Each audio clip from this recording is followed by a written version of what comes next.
I'm just adding the last gold details to these two. Ready to start another one.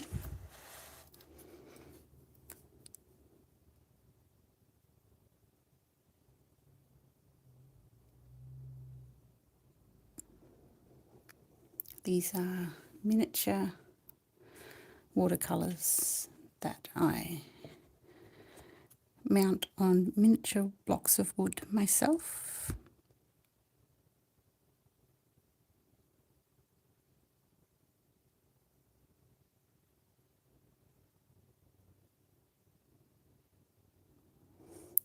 I use acid-free glue. That way I know that the painting will last.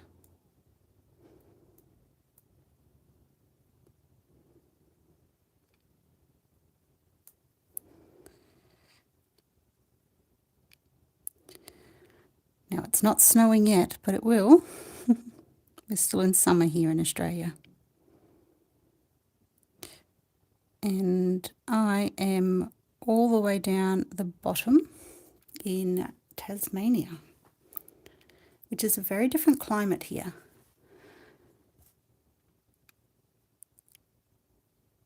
We don't get the summers that are as fierce, but the winters, sometimes it feels like it's always winter. So last week, which is the middle of summer, we had snowfall. So that's why this impression of snow on the leaves of these pines. Because you can never tell the weather. So I use my own wood blocks. So this is native to Tasmania. This is Tasmanian oak. I had been using pine, but once I found this Tasmanian oak, and we have another hardwood that's endemic to Tasmania, and I want to use them because it's available to me, and it's just such a superior wood. It's beautiful. Let me show you.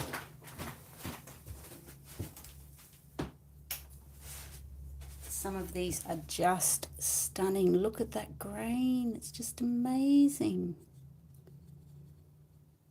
So with some of these more special woods, especially with this kind of pattern, my plan is to paint directly on the block with watercolour.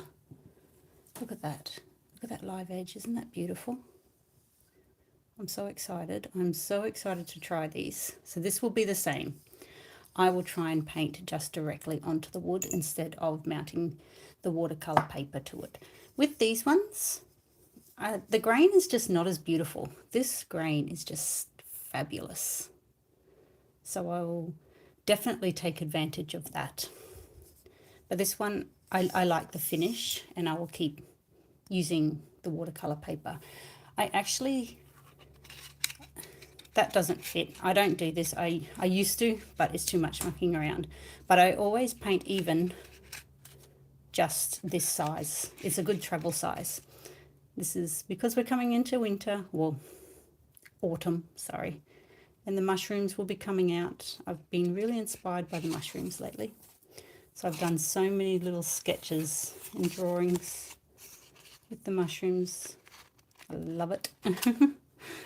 It's just so nice and so cute to do. And look at that ink. Like, there's just reflection in that ink. And this is also a local Tasmanian maker. It's called Van Diemen's. You can see at the bottom here, like, look at that. That's the hard thing. When I shake it up, it will come loose, and that heavy metallic pigment will go through the ink. But at this stage, I will stick with the gold at the moment, which is handmade. Ta-da! It's beautiful. I like it because the powders is a little bit thicker than normal. So that way you can really see the gold metallics. Like, look at that. That's just fabulous. I love it. So I'll do the same with the top as well. I'll pick up some gold, and I'm at the end of these paintings now, so I won't be doing too much more to them. And my little moons, I love the little moons, mainly because I love being outside. I love being in nature, and I feel like it can teach us a lot. It can really calm us down. So I'm just trying to get off the excess gold here. So many ask, what tape do I use? And this tape, it is called Nitto tape. It's an electrical kind of tape. Let me just show you. Come out. Okay. That's what it looks like on the inside. If you can see it, Nitto tape. There. Now, I am very aware that this company makes thousands of kinds of tape. I get this type of tape. It's made in Japan, but I get it from Thailand because I go there on holiday. And I have tried so hard to find it in Australia, and I can't find it anywhere. I even tried to talk to the Nitto tape supplier in Australia, and they said that is not tape for this market. So I have to import it, which is fine. I will never go back to another type of tape unless this completely runs out and I cannot find it again anywhere. We'll just wait and see. So the gold I like to keep minimal because I think that really adds to it. I'm going to peel these off. No, I'll let it dry, because this is what happened yesterday. I was impatient. And look at that silver sparkle. That silver is from this pan here, which is a color by Coliro Colors. But what I love about this is it's just so subtle when you're looking straight on, and it's not until you get some angles that it really pops. Oh, hello. I have just seen, hello, cute lavender bear. Oh, thanks. So because I'm impatient, I usually take the tape off, and this layer was still very wet. And because I really wanted to varnish them, because I varnish all my work so that, because it's not displayed behind glass, it still needs protection. At the moment, this isn't varnished. This one, however, is. It's very similar, but I know I can get a microfiber cloth, I can wipe this down, and it's absolutely completely fine. I have had one even be out in the rain in a storm, and it was fine. I was happy about that because I forgot to bring it in. Anyway, this one was wet, and I tried to dry it by just waving it around, and I got very vigorous with my waving, and it went like that. And at first I was so disappointed. I'm like, because I love the clean lines. But I posted it on my Instagram, and someone said, I really like it. It still has that freedom. And I was looking at it and I was like, it really does. Like, I feel like it really adds to it. So I don't know whether I should sell this. So let me know if this is one of those things where it's a mistake and you should. This just reminds me of my impatience, I think, but it's just very cool. I'm an abstract artist at heart, not necessarily landscapes. I like doing both. You can see the abstract that I love to do. Look at that. I find it's, hi, who's this? Lord If. Hi. Yeah. A lot of people say when you're painting, oh, you need to find your style and you need to find your niche. And I agree. But I feel like I can see my style in here. I can see it in here. And I can see it in here. It's all me. And I think just personality-wise, at different times of our life and at different times, our style and our, not mood, our things that we enjoy change. So you can see in my sketchbook, like, I love the faces. I've done a couple of faces, on my YouTube channel as well. Because again, I still feel like I can see elements of my landscape style in how I work in the faces as well. So I think it's an important thing just to keep exploring and to keep playing. That, I think, is one of the advantages of being an artist. You can do whatever you like. You are in control. You don't have to do things just because someone said you have to. I think that's what being creative is. There's just so much, I think, pressure to do a certain thing. So I'm going to play around with colours.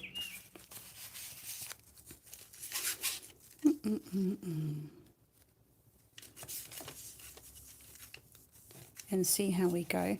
Now, I hadn't meant to... Oh, that's actually quite nice. I didn't expect to...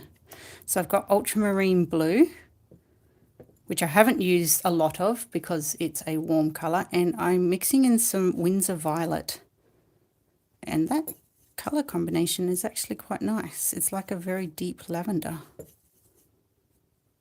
So what I will do is I will water that down. And I'm going to use that on the background. Now you can see I've reused this tape.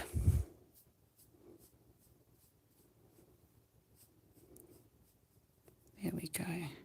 And because I've reused it, the reason I chose purple is because I knew that there was purple on the edge here, and I knew that that would affect the paint as soon as the water hit it.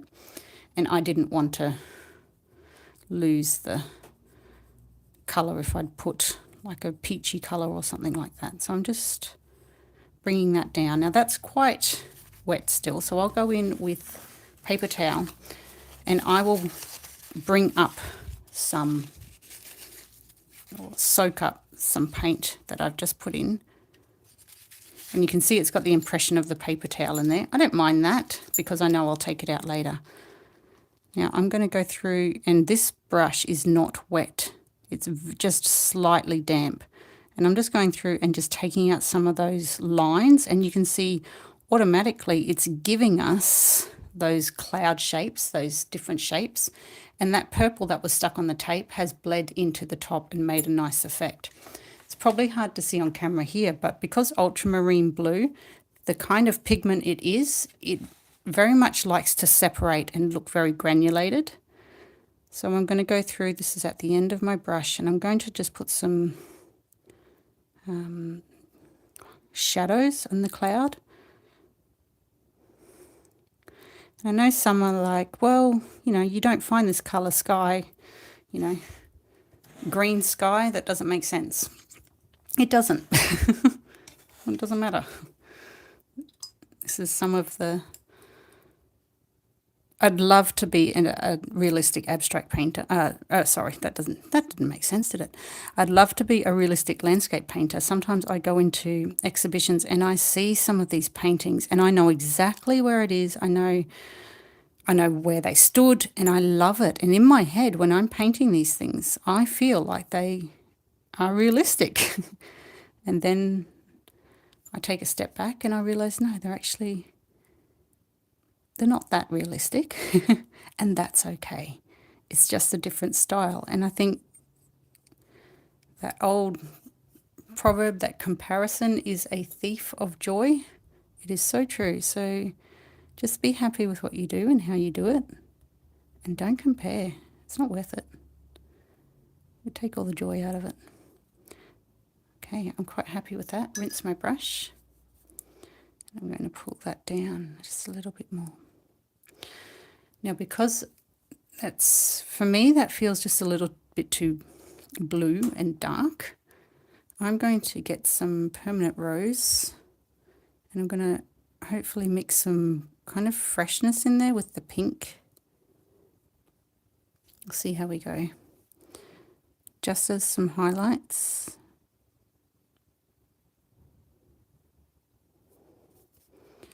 So I just wiped off the excess with my brush. And that's the advantage of having a nice brush too, and knowing your brushes. So this is a Rosemary & Co dagger brush. The link of it is in the description. I'm not sure if there are descriptions on lives, I'm not sure. But on every other video, I've got a link in the description to this brush. What I like about this brush is that it holds moisture well. it holds pigment well, and it doesn't just dump it all on the page in one hit. And that's important when you're working with watercolor especially. Okay, I think that's enough pink in the sky. It's just that little bit of point of interest. So now I'm going to pick up some of that pink and that lavender colour that we used earlier, and I'm going to do that mountain range in the back. Now, I don't usually do this, but I want to try and experiment with light hitting on the range. So I'm not going to fill in all of those gaps up the top that I've just left. I'm going to see if I can make that feel like a realistic way that the light from above is hitting. Now, the reason I mixed in some of the permanent rose is because you want some colours that are in the sky to be reflected in the landscape. And the reason for that is the landscape is often dictated by the colour of the sky.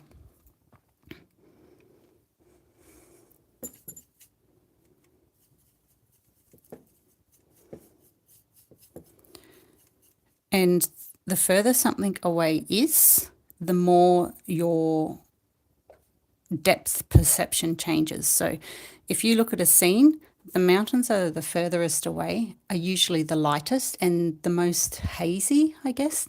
And the ones that are closest to you are the ones that are the most dark and defined. They have a lot of detail.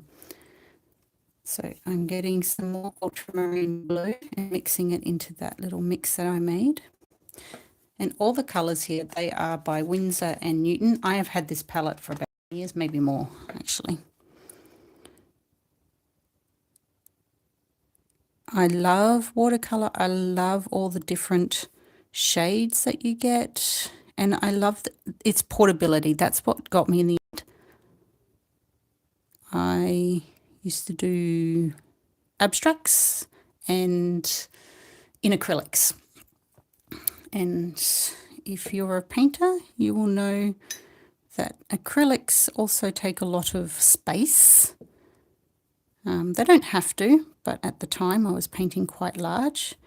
And then we went travelling, and you can't take a large canvas on you when you're backpacking.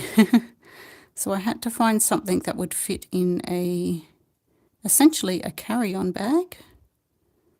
And I had to find something that could be cleaned up easily, and watercolour fits the bill completely with that.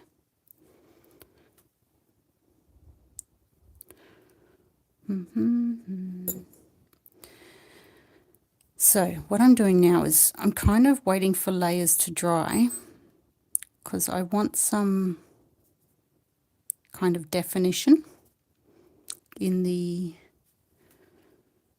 mountains. But I'm quite not famous, but it's kind of a signature that there are lakes in my work. I usually create them by taking out excess paint. And this is where your paper matters. So you can see as I'm taking that out, it's kind of left like a pink residue behind. I think that was from our initial layer because it was quite light at the bottom. And I like that because it kind of reflects the pink that we put in the sky a little bit earlier.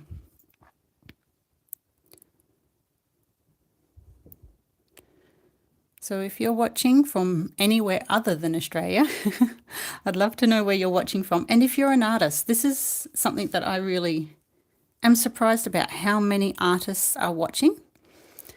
The reason for that is because I think I do the same thing on YouTube. I just watch how other people create, and it's just so nice to see like their style and what they do and how they do it. I find I learn a lot from them.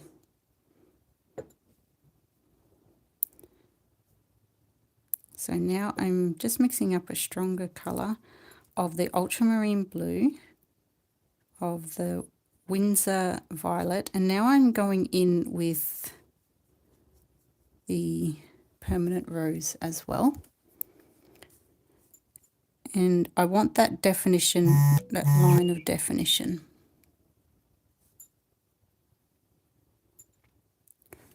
kind of like a horizon line, but it just helps to separate the foreground from the background. I'm using a smaller brush. Again, this is Rosemary & Co. I don't know, I think it's like a size 1 sable brush or something like that. It's only one of their small ones, but what I like about it, it's got a very fine tip that I can use. I just got myself some more water because I wanted to spread out the colour that's already on my brush.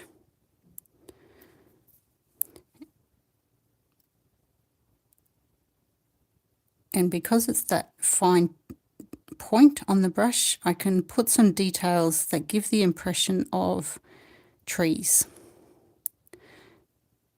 Now, where I'm living in Tasmania, I'm surrounded by mountains. I live in a valley, which is probably why I've always got mist on my paintings.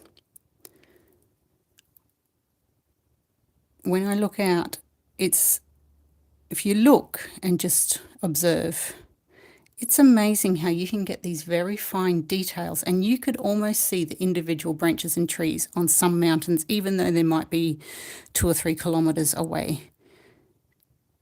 Just the way that light plays and the eye differentiates the shapes between, it's just very calming and very interesting. And it depends on the light, it depends on the weather conditions as well.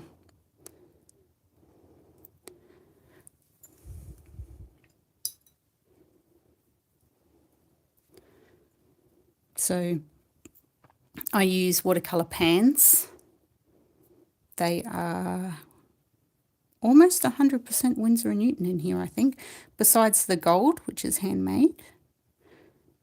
I used to use the Coliro gold, which is a fairly well-known brand. So these ones here. But I find that's lovely. I really like it. But the actual pigment, the mica pigment, is a lot more finer grind. And I've been liking the chunkier grind lately. So I think it just depends on the project as to what I choose to put in. So if you're in Tasmania and you want to see some of this work in real life, I have work at Artifacts in the Salamanca Arts Centre area, which is one of the more better known areas of Hobart, just because it's the Salamanca area. It's where the famous Salamanca market is. And also in Georgetown, up in the north, I have a gallery showing at the moment. And that exhibition is called Small Grace. Because quite obviously these are very small paintings. And I think that exhibition is just talking about just taking the time just to observe the things that we've got around us.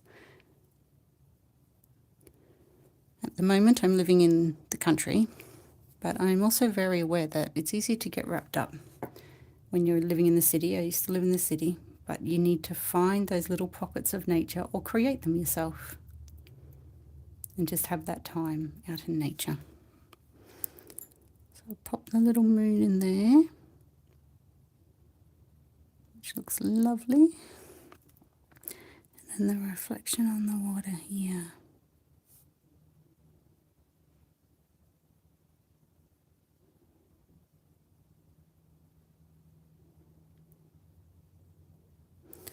I'm trying to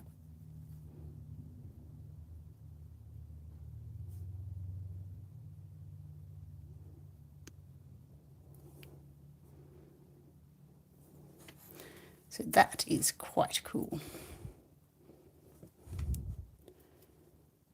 So let's see if we can get the tape well peeled off of these. And this is actually one of my favorite parts. You'll probably see it because it's all over my Instagram. It's pretty much the only thing I ever do when it comes to a video. Is peel the tape, off of these little paintings. Now look at that. Oh, That's satisfying. Oh, but it leaked under. Oh my goodness, that has not happened for a long, long time. I reckon I reused this and I didn't press it down hard enough. But just look at the little reflections, aren't they beautiful? They're so cute. So there is a way to clean that up, and it is called, let me get it out of my little collection of brushes here. Ta-da! It is called this. This is by Rosemary & Co. I think their code for it is an R24. And they call this the Eradicator brush. It's fabulous. It's a tiny, very short-haired, not silicone, what's the word? Synthetic brush. I just want to check that this is dry because it might influence it. So you can see that there is a tiny overflow, which honestly, it never happens. So I'm just wetting the brush with clean water. Clean water is important. Okay, so it's wet. I'm going to dab off the excess, okay, but not too much. I still want some of that water. And I'm just going in and I'm going to just scrub and try and remove some of that pigment. You can see that it's going away there. That is fine. Now this is fabulous, but I have noticed you need only to do it on 100% cotton paper. It does not work if it's not 100%. Trust me. If you're looking to get into watercolor, 100% cotton paper is number one. Your brushes and your paints can come later, but once you've experienced how well 100% cotton paper works, just don't go back. Save yourself the hassle. So there we go. That's our little landscape, which looks quite cute if I say so myself. Time for me to sign it, which I'll do hopefully before I varnish it.